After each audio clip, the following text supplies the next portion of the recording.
చాలా సమయం మీకు ఇప్పుడు దొరుకుతుంటుంది ఇంతకుముందు ఉన్న బిజీ ప్రపంచం నుంచి. సో దీన్ని మీరు ఎలా ప్లాన్ చేస్తున్నారు ఈ ఫ్రీ టైంని? రైట్ సార్, చాలా బాగా అడిగారు. నాకు మొదటి నుంచి ఈ బుక్ రీడింగ్ హ్యాబిట్, మనుషులను అబ్జర్వ్ చేయటం, నెక్స్ట్ ఏం జరగవచ్చు అలా వీటిని బట్టి కొంచెం ముందు నుంచి ఆలోచించుకునే అలవాటు నాకు ఉండటంతో నేను ముందే నా రిటైర్మెంట్ లైఫ్ని చాలా వరకు నేను ప్లాన్ చేసుకున్నాను.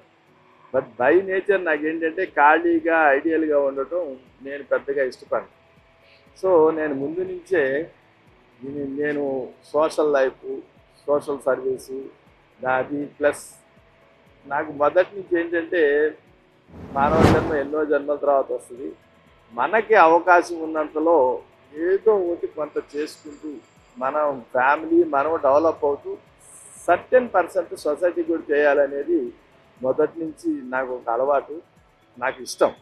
దానివల్ల నేను ఏంటంటే పెద్ద ఇదేం కాకుండా నమ్ముతారో లేదో అప్పటికట్టు ఇప్పుడు ఇంకా బిజీ అయ్యాను. అవునండి.